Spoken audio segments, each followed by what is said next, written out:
at the top, at the very top, because Fabiano managed to increase his lead in the tournament to a full point ahead of Magnus Carlsen with a victory with black. So definitely a good day for Fabiano at the office. And he increased his lead because Magnus was not able to win. He certainly tried to fight, and we'll see actually both players tried to fight in the Duda versus Carlsen game, but it ended up in a draw. And slightly more surprising, but a half point further back, Wesley So made a draw as well. I'm going to show you the cross table as it stands right now, actually, just so you can see. Here we go.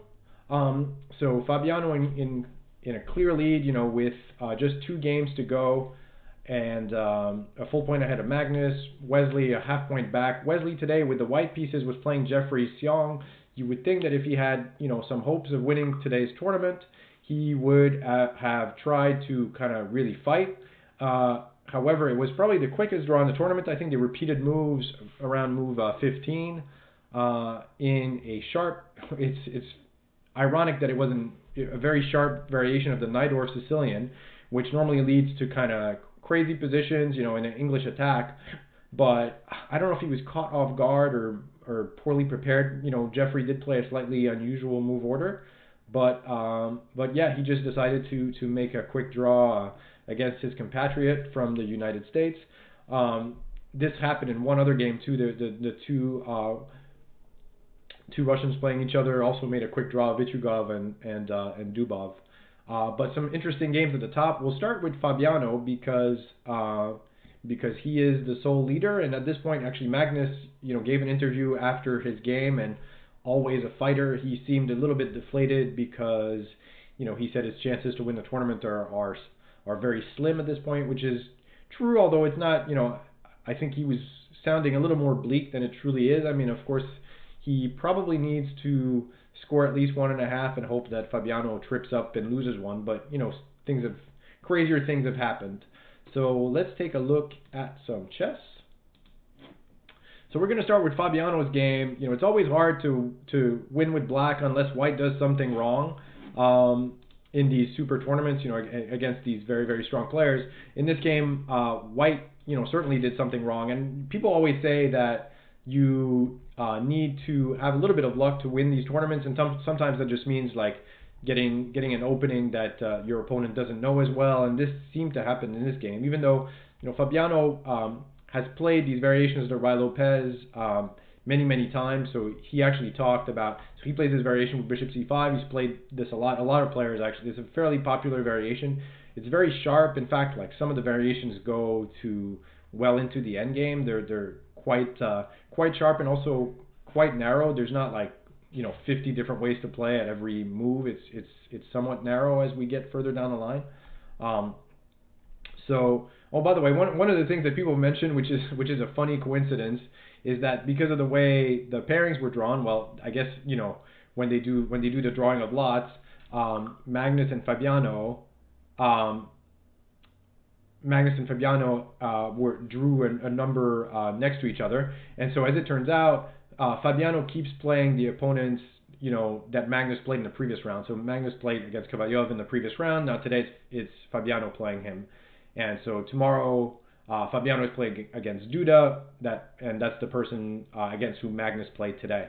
So people are saying that that's a little bit of a lucky break for Fabiano because they get a really tough game against Magnus and then they play him. So it happened with Firouzja, who perhaps didn't have his best game after having lost one to Magnus. So that's just one theory. But to his credit, though, Fabiano has had a really good tournament. There was one game where he kind of pulled one out of his hat against Anand, but otherwise he's played some really good chess, and today was no exception. So I'm talking a lot. Let me make some moves.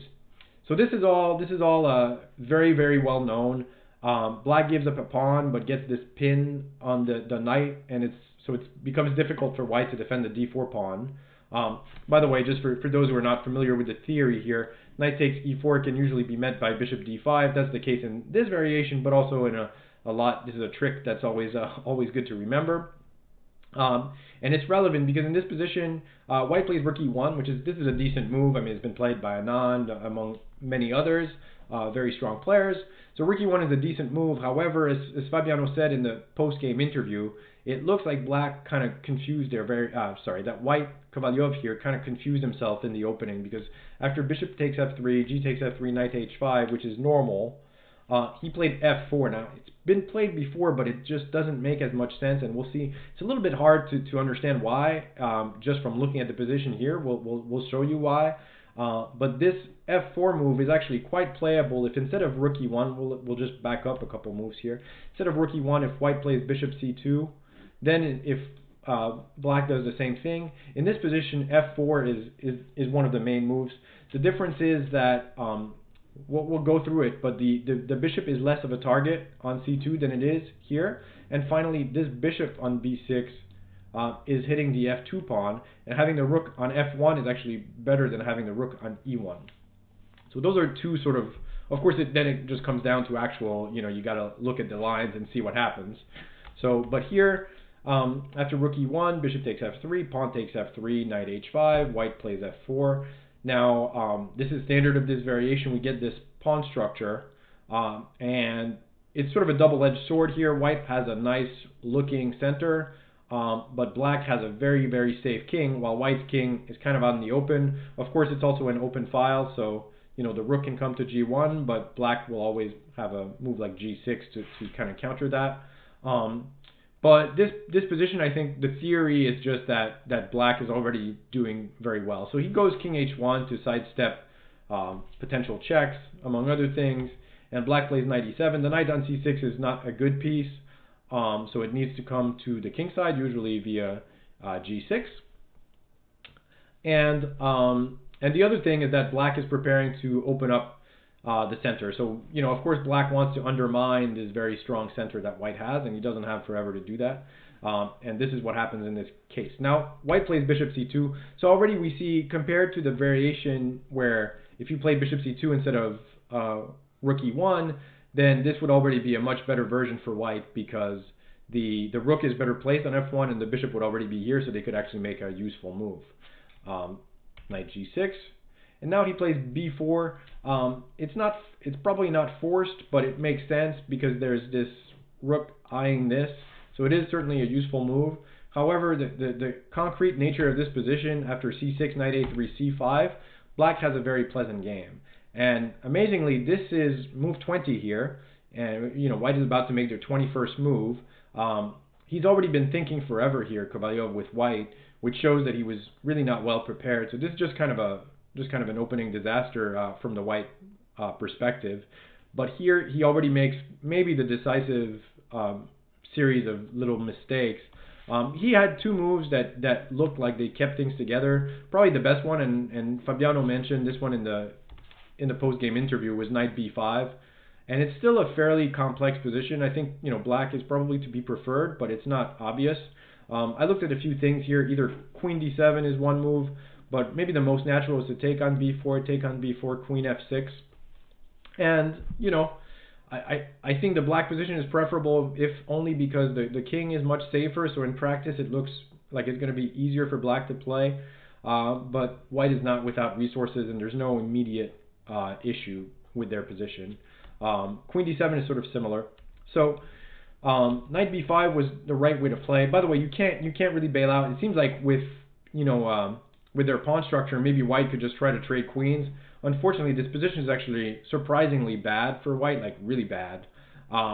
There's a couple of problems. First one is that this is a threat. C takes b4, c takes b4, bishop takes f2. The other thing is that this rook is coming to d2. The knight is actually quite out of place, and you don't have time to go knight c4 because there's pawns hanging everywhere. And the king is actually still not safe even in the endgame. So this is just a really bad endgame, so not really a possibility. And knight c4 was also possible. So he had a couple of moves. So knight b5 or knight c4. Instead he played b takes c5, d takes c5. And now the d4 pawn is really under fire. So he plays knight c4, which must have been what he had calculated. And he must have thought that after things simplify here by force, that his position is okay. And optically, and if White had just maybe one move to consolidate, like maybe play Queen D2 and Rook D1, then they would, or even E5, followed by Bishop takes G6 or something, they would be totally fine. However, it's Black's turn, and he plays Rook D6, and there's a very concrete problem with this pawn. Rook A4 sort of forced, could play D5, and we'll look at this position, a very similar position, but with the square on E5 for the knight, this is not a position that you want. These pawns are on the light squares, while this bishop is really just staring at them for the rest of the game, and it's impossible to undermine the very strong knight on E5. So this is just a really bad position. So he plays Rook A4, but after knight E5, he's almost forced to get into this, sort of a position, because the queen is potentially coming to H4 with ideas like knight to G4 or Rook H6, and then there's also the idea of playing knight C6, which is what happens in the game after F3. So F3 is the most sort of solid move. He prepares to defend things, but after knight C6, now he's left with a very tough decision of playing D5 to keep the pawn, knight E5, and like I said before, this is a horrible position. There's even just very quick tactical issues like Queen H4 and Rook H6 are coming, and it's not going to be easy. And then the rook can come into play. It's just a very tough position. So he decides to kind of try to either sacrifice a pawn but to reduce material. But he ends up in still a position that is not just down a pawn, but his king is not safe, and the knight is just better than the bishop.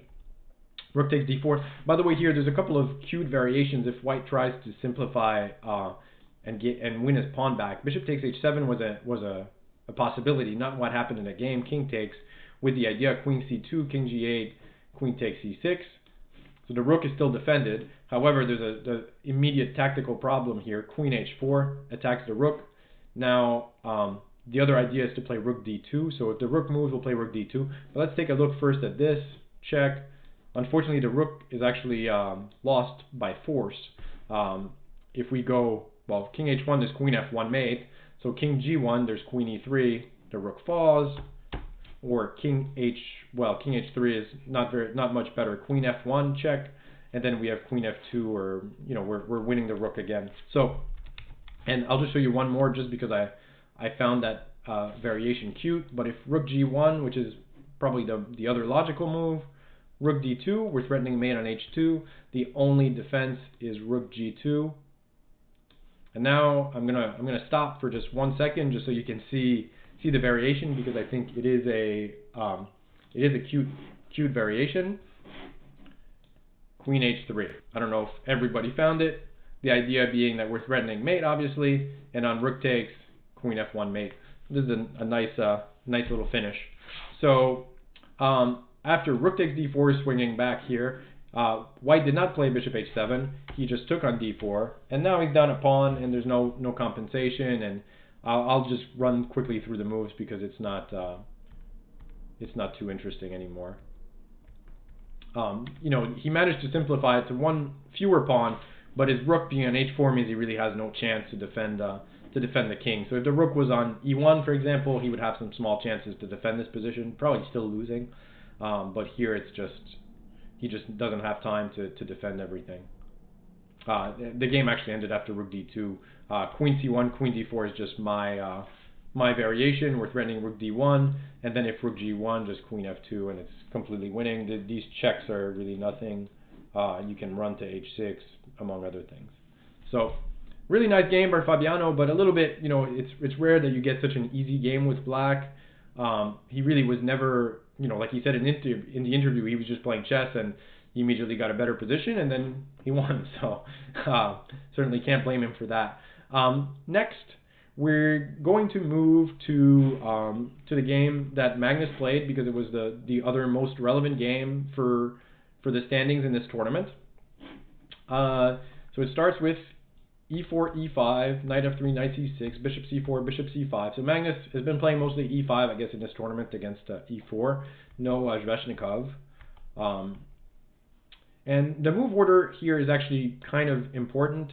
Couple of things. I mean, first of all, and I guess I'm not going to go through a whole lesson on the Italian game, but where when the timing of castling is relevant and important because it changes the plan. So if white ever plays bishop g5 before castling, then black can try to play h6 and g5. So white tends to wait until black castles. Meanwhile, if white castles first, then they can't play their knight to d2 and f1 in one shot. They'll have to play rook e1 first.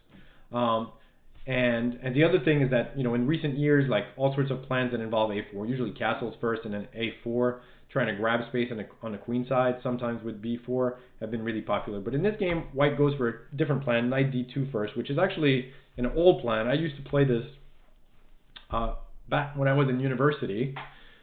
We're talking, almost 2 decades ago, not quite, but almost, with knight f1.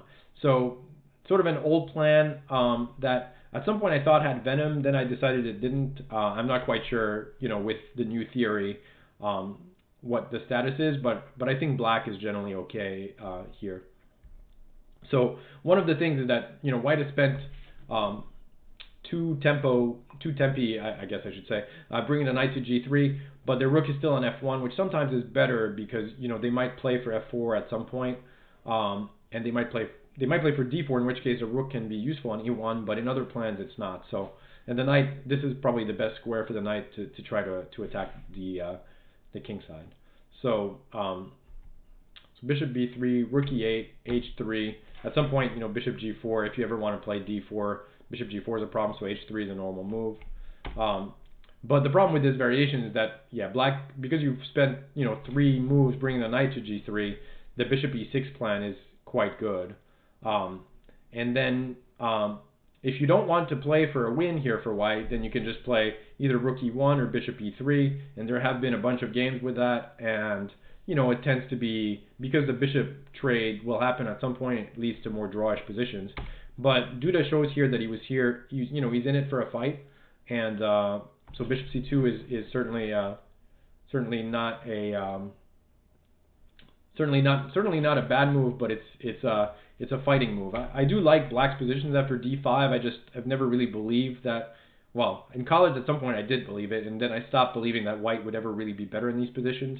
When I was in college, I was playing queen e2 here, and I still think that is a reasonable way to play, but black certainly is okay. And there's a few things that black can do, but I remember one of the plans, and I'm not sure if the move order is perfect here, but is to play b5, and one of the ideas is that you're threatening to play d takes e4, d takes e4, bishop c4, and so that kind of forces white to make a rook move, but that bishop c4 move can still be annoying, and otherwise white's going to have to take on e4 with the knight, and then I just don't think white will really be better. So perhaps that's why Duda plays e takes d5.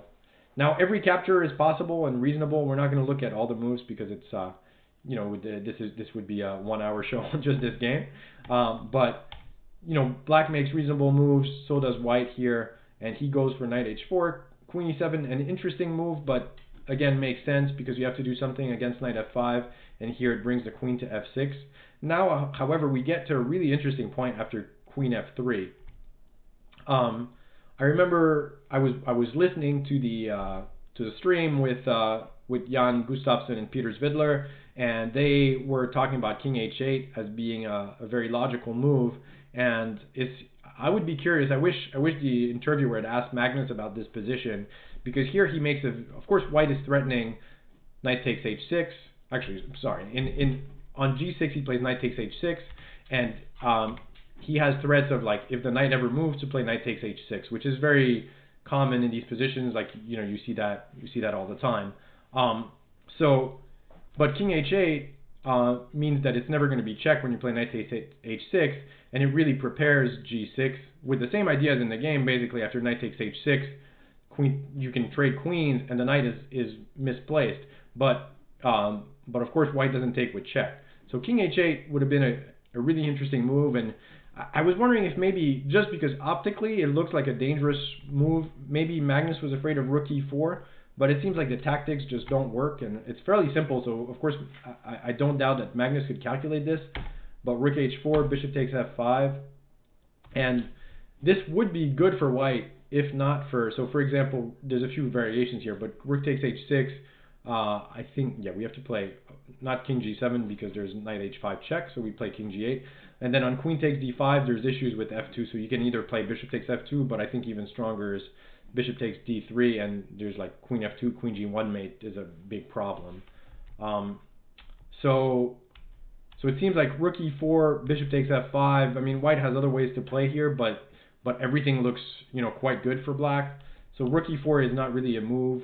So king h8, preparing g6 was interesting. I mean, it seems like white can make a move like bishop d2 to get their pieces in the game, and then we get a similar position to the game, but it seems like a better version just because the pawns are doubled. So, I'm curious what Magnus saw here. Maybe he was afraid of something that I've missed in my analysis, but I'm not sure. But g6 is a very interesting pawn sacrifice. It just seems like if he could get a version where he doubles the f pawns, he would have preferred to do that. His idea is that the knight is pretty offside here.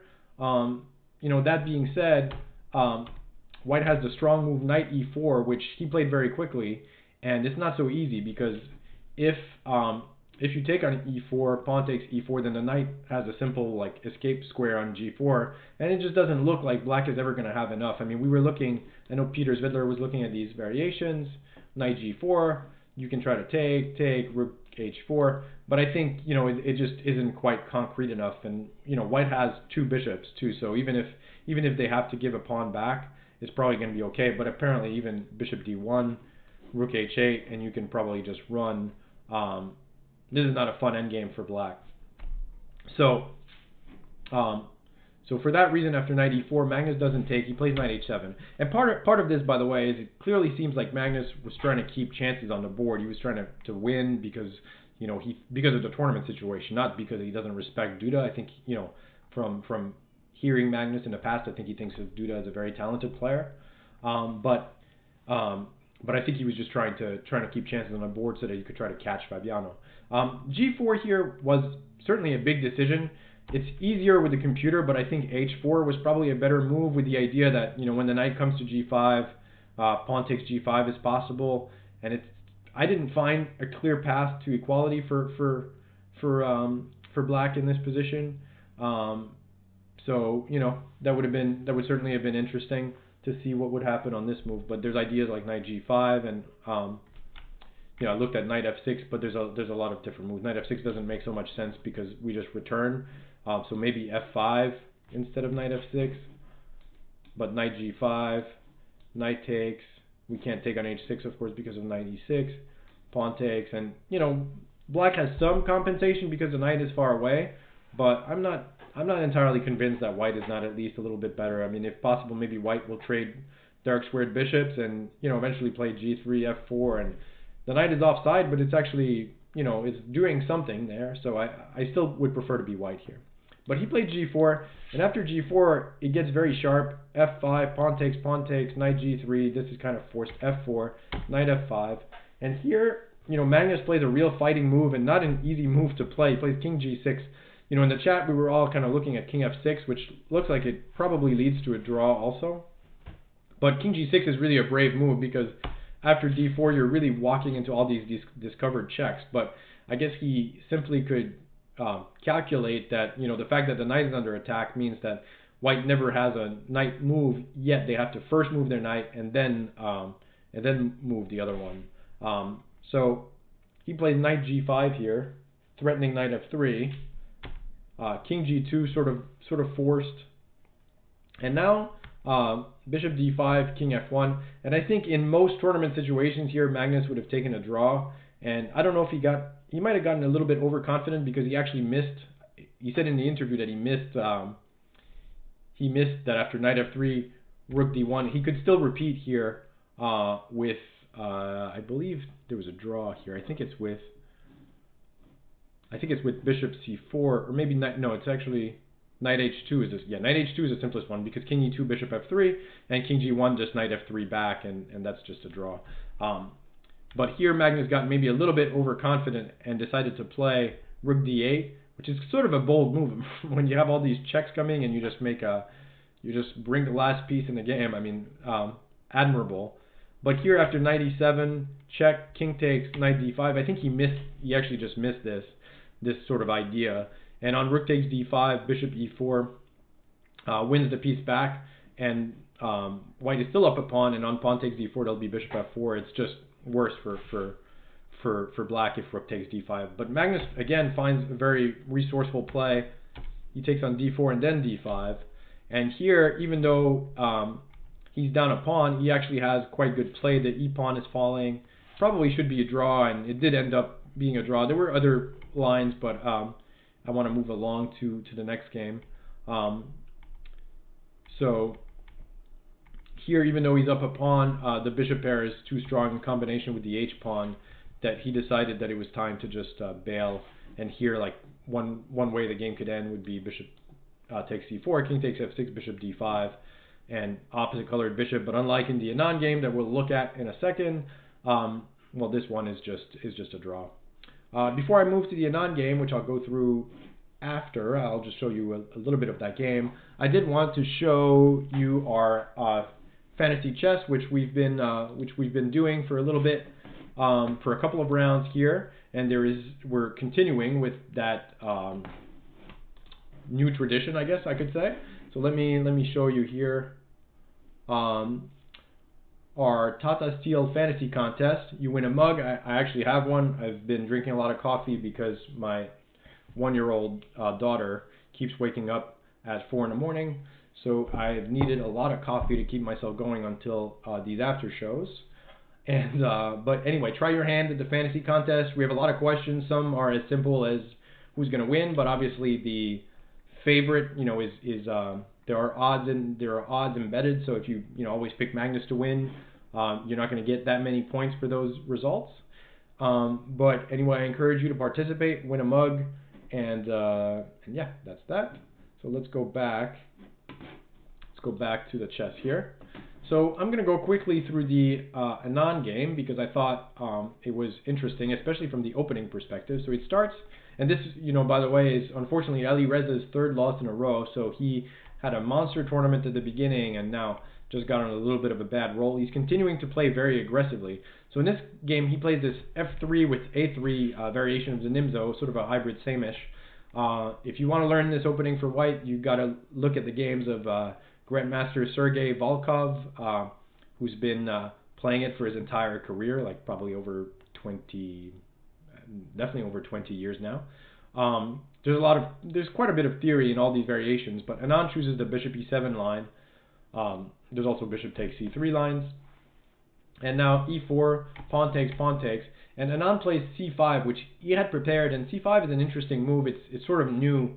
E5 is an old line, and it goes, of course, white doesn't want to take because that's a horrible pawn structure after the queen trade, so they play d5, bishop c5, knight f3, bishop g4, usually h3, but there's other moves, bishop takes, queen takes, and white has the bishop pair, but black has nice control over the dark squares, and you can again look at the games of Sergei Volkov and learn how to play this for white.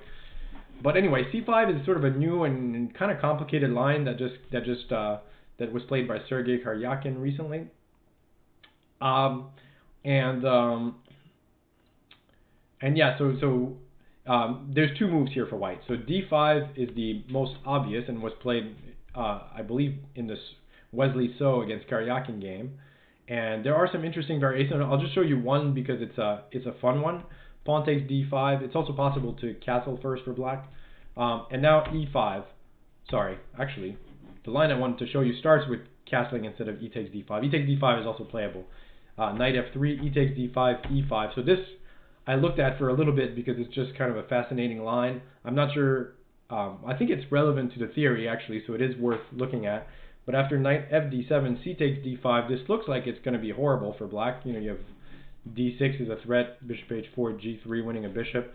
But black has a pretty amazing resource here of sacrificing a piece. Knight takes e5, even though a lot of their remaining pieces are undeveloped. Knight takes, bishop h4, forces g3, rook e8, and now somehow black just has enough play for a whole piece. So I looked at pawn takes h4. Bishop e2 is my main move. I looked at pawn takes h4, rook e5, king d2. I mean, you could also look at bishop e2, queen takes h4, but I think that one is pretty clearly good for black. King d2, knight c6. So, and amazingly, this position is actually quite good for black. I mean, the knight's coming to d4. You only have one pawn for now, but you're definitely getting a second, and the king just doesn't find a safe haven. So, anyway, I looked at this for a little bit. There's also bishop e2, which I was mentioning. Rook takes with bishop f4, so more of a quiet way for white to play. But even here, black has resources, and I would probably prefer the black pieces, but it's still sharp, and the rook is in a weird place, and so maybe this is what will be featured in one of the future games in this variation. But Alireza after c5 makes maybe the sharpest move, or at least the most direct attempt at refuting the variation, e5. And I think, I imagine he had prepared this. I think he actually got a quite good endgame here, but he just kind of started to go wrong. And so in this position, the computer loves knight b5, and that is quite interesting. Bishop takes f3. Now, knight d6 is tempting, but not so great, because after the king gets here, it runs and you walk into b6, and it's a little bit annoying. Still playable, but a little bit annoying. So it's best to just recapture first. And I think this position is probably at least a little bit better for white. The majority is very fluid here, and black is going to struggle to create a strong pass pawn with this pawn structure. So I think this was one interesting way to play. I mean, knight e4 is very tempting. Bishop c7, b4, knight d7, and here he played bishop b2, which it's hard to criticize bishop b2. Although it was interesting, this position I actually thought was very interesting to look at. Knight d6 check, bishop takes c6, pawn takes c6, pawn takes d6. And I could see why he might not want to go for this one. Now, there's really two main candidate moves. One is to just kind of get the knight to a super square here. And I guess you could just say, like, how will white ever be better with such a monster on d5?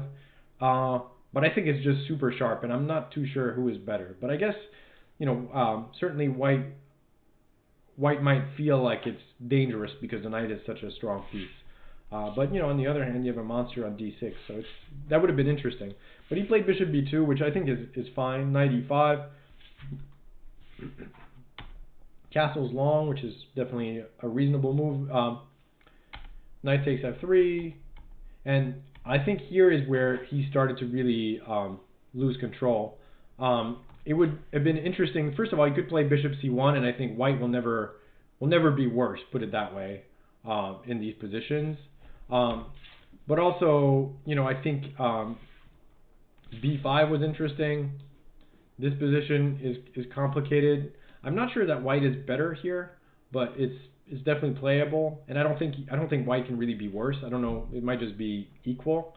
But with rook g1, he really starts to go wrong, because first the king needs to move, right? So king f7 is a useful move. Black is happy to make that move. Now he plays knight d6, bishop takes, rook takes, which makes sense. Pawn takes d6 would be bad because of, among other things, bishop takes f3. But we'll see that this structure is not the one he wants anyway. g5, very natural move. Black will be happy to eventually play e5. And you'll notice that this pawn majority is very fluid, but the white one can kind of get stuck, and this is what happens here. Rook f1, rook a6, first. King c2, which again, not probably ideal. I think here was actually probably the last chance to kind of avoid disaster by playing f4. And I think here he still has reasonable chances to fight.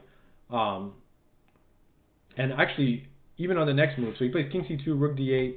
Even here, now king d2 was basically the losing move, and it's a strange one, so just a sort of a bad game for Alireza.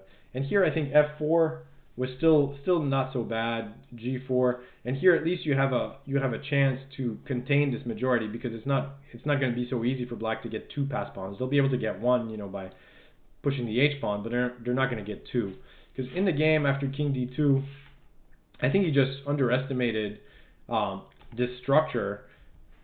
Which is really bad for white, because now nothing's moving. Even though he has two pass pawns, this one is never going to be able to get here. You can never get two pieces, right? So it literally is blocked forever with just the king and the bishop.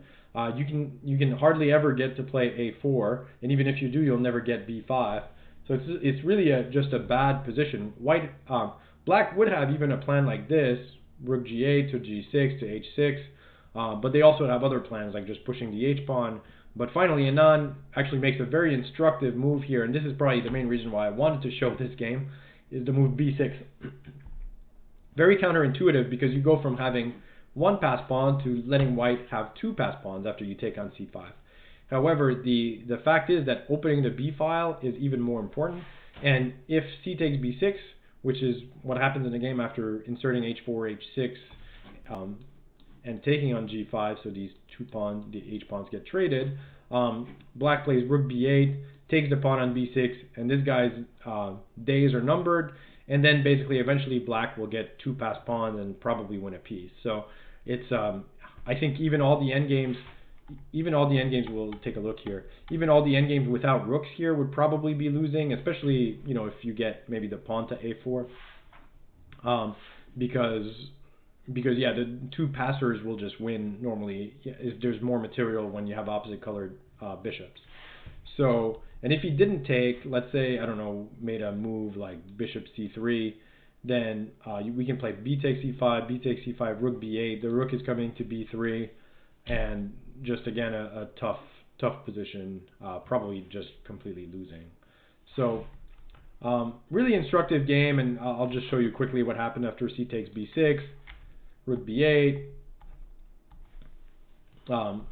Black could conceivably take on d6 and see if that endgame is winning, but he feels like he first should try to improve his position, see if he can win the f3 pawn without actually even trading rooks. And then he, of course, has three pass pawns. So he just kind of takes his time. Alireza had no time. Oh, I apologize. I didn't have the board here. All right, let me move back. I forgot to switch scenes at some point. So I'm sure you missed a lot of my analysis here, unfortunately. So I'm not gonna redo the entire thing. However, because hopefully you guys are still listening. But I was saying there were a couple of key moments I'll just walk through really quickly. Here, knight b5 would have been an interesting move. But really, what started to go wrong for Alireza was letting Black get this structure with the pawn on d6, and it was very instructive how Anand just simply played b6 and to get control of the b file, not worried about white having two pass pawns, and then his pawn majority is just so fluid that it's just maybe an almost lost endgame for Black. And Anand it's hard to describe what happened in the next few moves, because I think Alireza was just in time pressure and Anand was trying to take advantage of that. But at all of these points, it seems like there's no way for white to get out of trouble. Ultimately, he blunders here with king g4, and yeah, it just blunders the f pawn here and resign. But the position was just probably lost from earlier on. I apologize for not having had the board for a little while here. But that will conclude today's recaps. These are all the decisive games from today. We are left with just 2 rounds to go. Fabiano in a commanding lead with the score of +5, 8 out of 11, so 8-3, which is a huge score. Usually plenty enough to win the tournament. So even with 2 draws, if he makes 2 draws in the next 2 games, he's very, very likely to win. So again, thank you for tuning in.